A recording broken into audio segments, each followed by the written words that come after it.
What's going on, everybody? I am Dom of X, Near Mint Condition Project Manager and ComicReleases.com Assistant Editor, and today I'm going to talk about every single big announcement and everything else that you could think of for this year's San Diego Comic-Con 2024, and I mean the entire weekend. We had a lot of news drop over the weekend, and of course it is Sunday. Things are headed to a close, but enough of that. Let's go ahead and get right to it. We will go into every single detail that has to be told for this year's Comic-Con. I'm going to talk about all the creative teams on brand new books, current books, and the directions that they're going into, what the authors and writers and artists are all talking about, and so much more.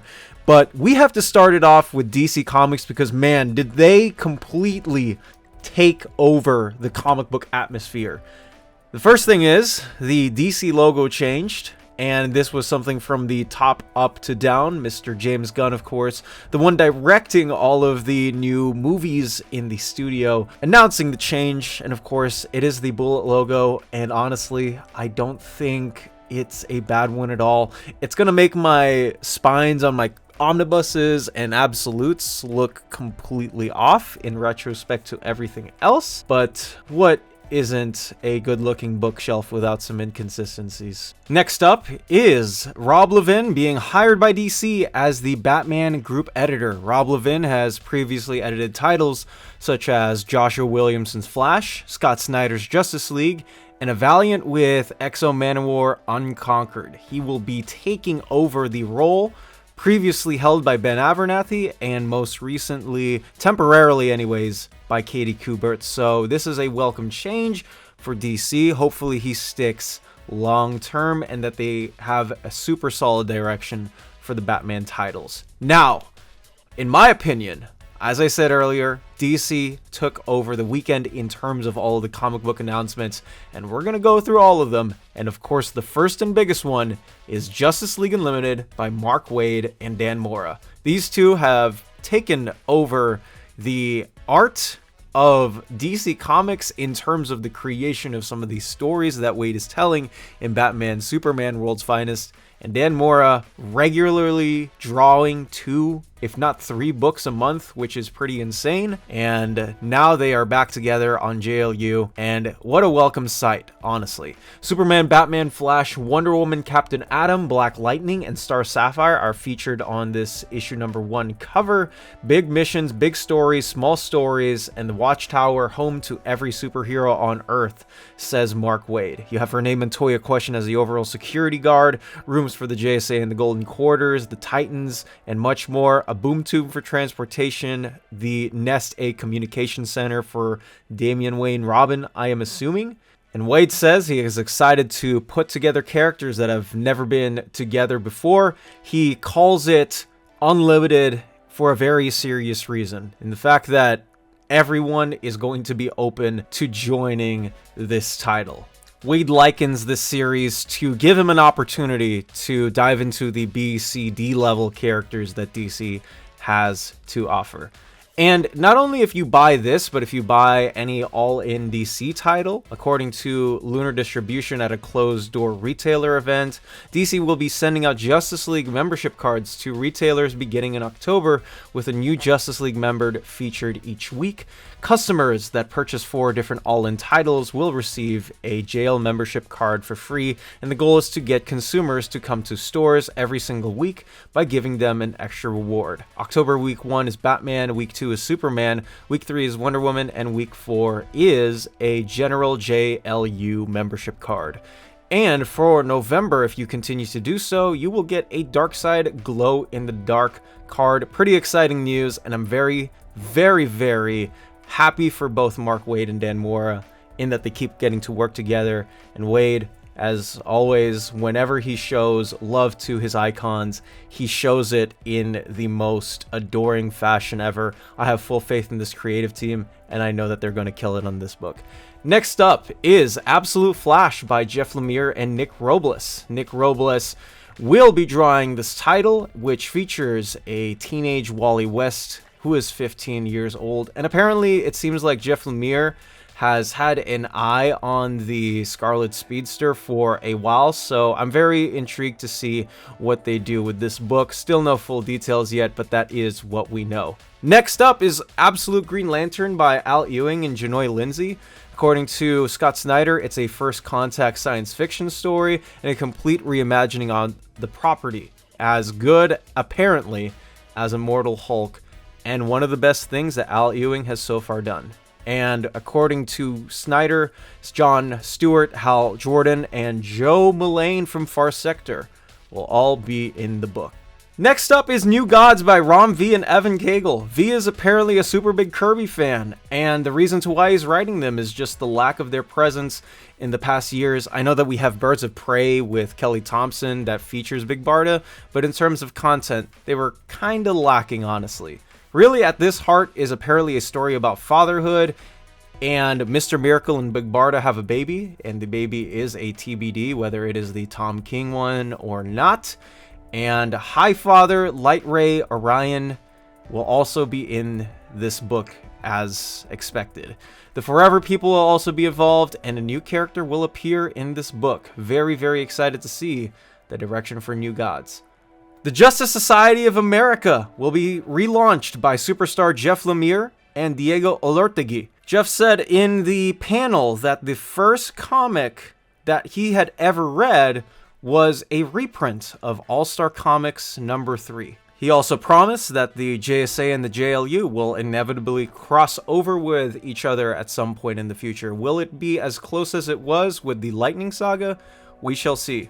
Lemire also says that the JSA characters will be going through the events of Absolute Power, but because of the gap before launch, it won't be directly coming out of the All-In storyline. He says that he's writing the series to begin in the middle of the story that he wants to tell, and that the first 2 issues will have the readers piecing things together. It also might just be because the current JSA series is in deadlock in terms of actual release, so who knows when we'll be able to read JSA number 1, and if there's going to be an overlap on issue 12 of JSA by Jeff Johns and Todd Knock, and Jeff Lemire's and Diego Olortegui's JSA.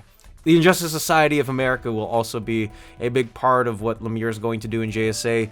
In the panel, they mentioned that Solomon Grundy was going to be a big part of Green Lantern Dark, so we're going to see what Jeff Lemire has up in store with this as well.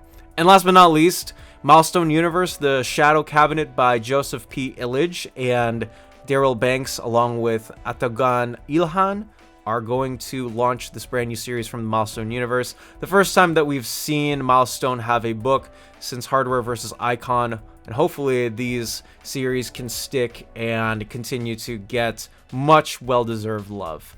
That's going to do it for all the new books. Let's go ahead and talk about the books that are currently being published. The first one is Absolute Power. Apparently, the original name of the series was supposed to be Powerless, according to Superman Group editor Paul Kaminsky. Unfortunately, that title didn't stick, so they went with Absolute Power. Dreamer will have a big role to play in the reveal of Waller supposedly winning issue 2 of the limited series, and that Dreamer and John Kent will have a chance to have a reunion in the Super Sun special. Next up is Action Comics. So if you were on NMC, I did talk about how apparently I thought the title was going to be just a 1 month off, but because of the Superman Superstars event, Mark Waid will also have a chance to do 3 months each. So this is a 12-issue weekly between Clayton Henry and Mark Waid until the end of December. Batman and Robin Year 1. This is apparently Chris Samney's dream project, and Mark Waid has talked about co-plotting the book with Chris Samney. So this is going to be a love letter from Chris Samney as well, in the case of Mark Waid wanting to draw some epic conclusions with Dick Grayson's character as Robin and beyond. Waid also said that he realized that in this process, Bruce was a lone wolf, and the complications of having a partner is definitely going to be felt in this book because he just doesn't have the experience as a dad. He is also very, very odd in this case just because of the way that he was raised up by Alfred. So this is going to be a very, very high project for me. Very high project from these two creators. So we are going to see how they are going to handle it. And of course, it looks like it's going to be the definitive Batman and Robin, and of course, Dick Grayson year one story for DC going forward, which is a great thing for the epic tag team of Sam Neill and Wade. And last but not least is Detective Comics by Mikel Janin and writer Tom Taylor. So Mikel Janin is going to color this book for the first time by himself. Now, what we are going to see in the issues and how often both delays and setbacks are, or fill-ins are, we will have to see on that. But I have full faith in the fact that we're going to get a pretty decent looking book from Mikel Janin. Tom Taylor also talked about how they are going to let them touch on the origin, and there's apparently a serial killer killing young criminals on the streets of Gotham. And we don't know about her or much of her as a villain, but it's going to be very accessible for new readers, which I think is sort of needed if you're going to have a brand new writer on the series. Let's go ahead and talk about a little bit of the Absolute Universe, just because I feel like it's appropriate to talk about that here. The first one is Absolute Batman, and apparently it was James Tynion IV who told Scott Snyder, hey, go write some more Batman, which is very interesting just for the fact that Snyder wrote Batman for a semi-interrupted 8 years, but alas, here we are. Nick Dragotta calls him a thick boy. He feels real responsibilities to deliver a Batman that's real and not just us pissing on the page, end quote. For the first arc, Black Mask will be the villain, and Alfred is not a butler and never has been a butler, but he's in town hunting someone, and he crashes into Batman. And man, the interactions, apparently, according to Scott Snyder, are going to be crazy. Absolute Wonder Woman by Kelly Thompson. According to Hayden Sherman, Diana is the last Amazon, the world's first superhero. She's completely armed to the teeth that we haven't seen before. The design and the visuals. There's going to be lava running under rocks. And this series is hopefully going to bring a lot of lava out from those two creators, metaphorically anyways. And last but not least, Absolute Superman. Jason Aaron mentions that he's going to be the first Superman writer to be born in Kansas. So that is an interesting dynamic that I am willing to see play out, and how Jason Aaron's experiences of him growing up in Kansas influence the character. And it doesn't seem like Superman is going to be further straying away from his character, which is good news on that part. And of course, we're going to see if these books are sort of tonally different from what Aaron is bringing on Batman Off-World and previously Superman Superstars with John Timms on Action Comics. And that is going to be it for DC Comics in terms of the news and all of the things from them during SDCC 2024. Now, let's head over to Marvel. What is Marvel doing? Well, obviously it's not as much from DC, but we do still have a good amount of new books and brand new creative teams on said titles. The first one is the biggest one for me, Ultimate Universe, 1 year in, one shot by Dennis Camp and an artist to be named later. Of course, it's been a year since the maker was locked away and the Ultimate Universe was left in the hands of the council that was left from Ultimate Invasion. And at that time, heroes around the world have risen up, and if you guys aren't reading Ultimates and Ultimate Spider-Man and UXM and UBP, what are you guys doing? This one shot will be the deciding factor for everything that's coming in year 2 for the Ultimate Universe. Next up is TVA by K.R. Blair and Pere Perez. This is a 5-issue limited series and displays the give and take between the now semi-displaced Ghost Spider, aka also Spider-Gwen, also Gwen Stacy from Earth 65, but now she's in Earth 616. Anyways, she is going to lead a team of a Marvel division of characters which will center around her and other contemporaries, which they have to do a tour of duty with the TVA and figure out how to stop the timelines from all disintegrating. K.R. Blair wrote a novel called The Hush and also Loki Season 2 episodes. And of course, Pere Perez, no stranger to Marvel at all, with his Spider-Woman. My goodness. He is the modern Spider-Woman artist for me. Next up is Spider-Girl by Dan Slott. And even though this isn't a new book announcement, we do know now where this book is headed towards. Dan Slott and Paco Medina will continue the series, of which is spinning out of issue 12, which is where Spider-Girl is going to first appear in. Her mysterious backstory will supersede even Spider-Boy's shocking origin. And yes, the upcoming issue of Spider-Boy will also feature a team-up with Daredevil. West Coast Avengers by Jerry Duggan and Danny Kim. Ultron returns to the Avengers. It's actually a very interesting dynamic, and Duggan usually does a pretty good job with his Avengers teams. I really liked his Uncanny Avengers. We are going to have to see what he does with War Machine, Iron Man, Firestar, and Spider-Woman. Can any amount of heroics absolve Ultron of his past? Also, Danny Kim is returning to a Marvel ongoing book, as he was recently on Ghost Rider. And from this, 2 X-Men books. The first one being Psylocke by Alyssa Wong and Vincenzo Caratu. Psylocke will tie into the character's current status quo as it was established in the current ongoing pages of Jed MacKay and Ryan Stegman's X-Men #1, where she lends her deadly expertise to, of course, Mr. Scott Summers' team of X-Men operating out of the chilly, cold lands of Alaska. But there are missions that they cannot do and that Psylocke must do. And yes, her dark past will be embraced and also be dissected in this title as well. Now, Tom Brevoort said it was an ongoing, so for any Quanon/Psylocke fans out there, be sure to pick this up because nothing is ever guaranteed anymore in comics. And last but not least, Laura Kinney, aka the Wolverine, is going to have her own book again, this time with Erica Schultz on writing and Yara Belviso. So, we are going to see Laura Kinney star in her own book again. I'm pretty excited because, honestly, I would prefer her having a book over Logan. No offense to the Logan fans out there. I just prefer that as my preference for a Logan character. Now let's go ahead and talk about currently published titles, the first of which is Deadpool by Cody Ziegler and Alexis Quasarano, who was a writer on the Harley Quinn TV show, as well as Andrea DeVito on art. Issue number 7 is going to take a new direction for the character. Keeping in line with characters such as the Punisher and Ghost Rider getting replaced, Wade Wilson is going to be replaced by his young daughter, Eleanor Ellie Camacho, who is going to be taking over the Deadpool mantle and name.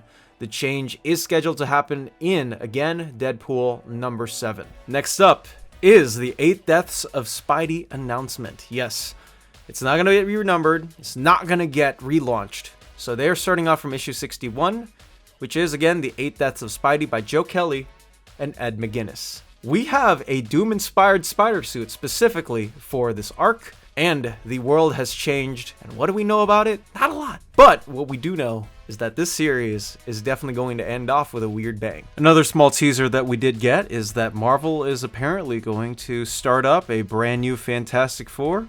Maybe because of the movie. We have no other information besides this, so let me know what you all think about this as well. And another teaser, Marvel has another young upstart team to join their already long list of young upstart teams.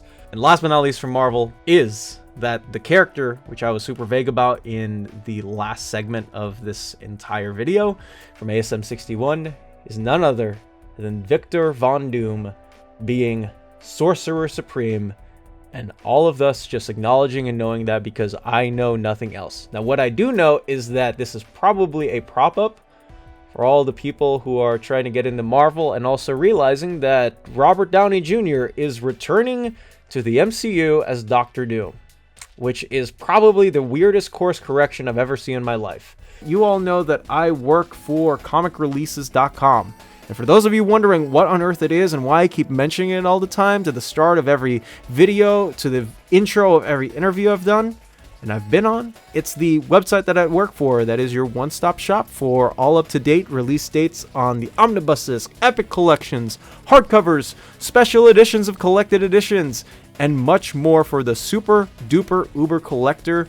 We also have documented solicitations for Marvel, DC, Image, Boom Studios, IDW, Dark Horse, and Titan. releasing every single month, so you are up to date on all comics and graphic novels that are coming out for that pre-order period. Now, if you join our Patreon, which is only at $2 a month, it not only helps me and Webhead, who I run the website with, to keep up the server and have it running, you also get a watch list to document all of your books so that you can track them whenever solicitations go live. It's in depth, it's really cool, and if there's a bug or something that we can improve on the site, please let us know how we can fix this via contact information on the forum or our Discord server. Once again, that's Comic Releases for more information.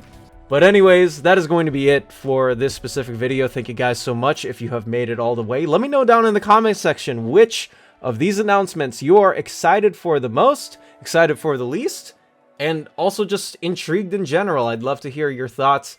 But before you do all that as well, be sure to hit that like button and also hit that subscribe button and that notification bell so that you know whenever I upload one of these videos. And that's going to do it for me. You be you, take care, and have a great rest of the day wherever you are.